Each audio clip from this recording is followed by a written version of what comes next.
Imagine you're on the brink of buying a new home. The roof looks sturdy, but you decide to have it inspected. A wise choice indeed. But here's the catch. Who chose the inspector? Was it your realtor? Remember, a realtor's mission is to close the deal. They won't earn a dime otherwise. Now, if you were buying a used car and wanted it inspected, would you trust the seller to do it? Just as you'd prefer an independent mechanic for your car, the same principle applies to your potential new home. Select your own inspector. There are plenty of qualified inspectors out there, and those who charge a fee for their service aren't interested in selling you repair work.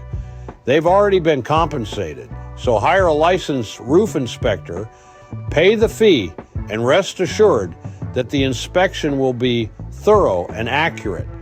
They're not there to secure a job, they're there to perform one.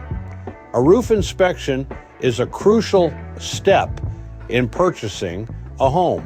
Make it count.